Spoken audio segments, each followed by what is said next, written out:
Hello everybody, Clive at 5 here. Going to be doing something a little bit different. This is going to be a straight up commentary. Well, I guess not straight up commentary because it is a 2v2 with Bear Grylls loading up and then spitting out his SCVs. Interesting move, never seen that one before. Bear Grylls and Danger Mouse versus Xerxes and Protoss. Very clever names on the left side of the map here. Now, I was sent this replay by one of these players who said it had a unique harassment, so I figured I'd check it out, just do a regular commentary. I do plan on doing a few more regular type commentaries just to fill in the gaps for between most embarrassing replays. I do want to build up my chops, as they say, commentating, just so I can get a little bit better. Single probe running out here, front door seal for Bear Grylls, it looks like, and Danger Mouse potentially posturing to do the same thing, but this wide ramp makes it a little bit more difficult to do that. Pinging on the map, and it looks like actually 2 workers going out from each player. So, looking to get frisky, it seems, with these units. I'm not sure if Protoss is going to go for any sort of a proxy pylon sort of deal. Really not sure what the drones are for. Maybe just to defend against attacking units. Actually going to zap away at the barracks here, and a couple SCVs coming off from Bear Grylls to try to fend this off. But now that SCV is going to get picked off, it's unfortunate that you can't control the positioning of that SCV. Ooh, another SCV from Bear Grylls getting picked off, not able to complete that barracks yet, and it looks like actually the third one is going to go down. 2 more coming off the line. Still barracks not in production, and Bear Grylls actually looks like he might be in a little bit of trouble. Now his partner bringing off some probes to help. Let's see if they're going to be able to scare him off. And wow, 5th SCV down. Now Danger Mouse coming in with 5 probes of his own. Going to actually be able to take down one of the probes of Protoss. And Xerxes going to go for a double gas steal. So Bear Grylls is going to be forced to be going pure mineral for quite some time. Protoss, on the other hand, looks like he's going to be scared off. At least Bear Grylls will be able to finish that barracks, and he better start a couple more because he has quite a few minerals in the bank to spend. In the meantime, I'm curious to see what the production of Xerxes and Protoss looks like. Xerxes well on his way to Zergling speed, so he doesn't seem too hindered by that, just the use of those 2 early drones. Protoss, on the other hand, maybe a little bit late for that core. Should probably be a bit earlier. First Zealot popping out. And a few more Zerglings are going to be streaming across the map now.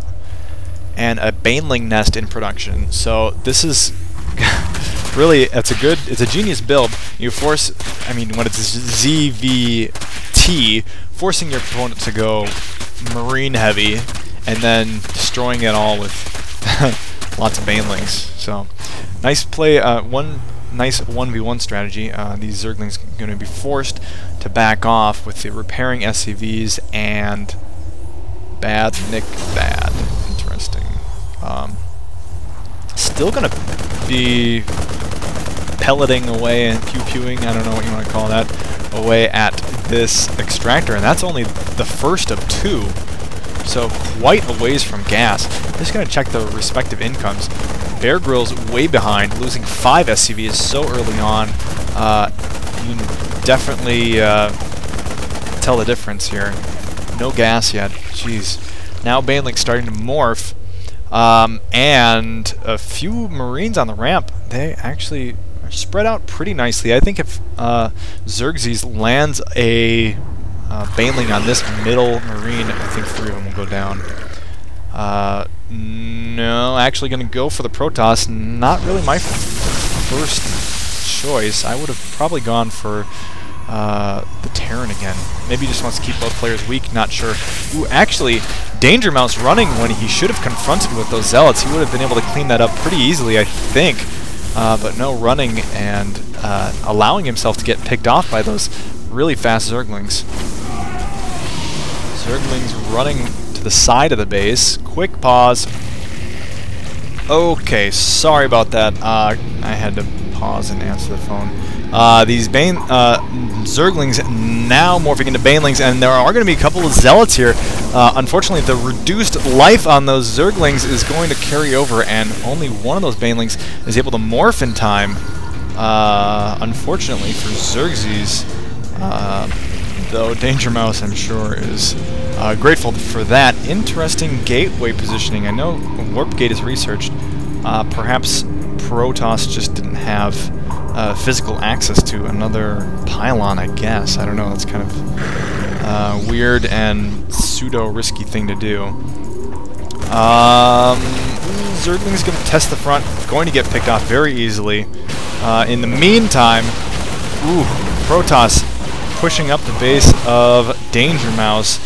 Hardly contested at all. Probably going to be able to take down both of these pylons before Danger Mouse can respond. No, he does get a couple of Zealots morphed.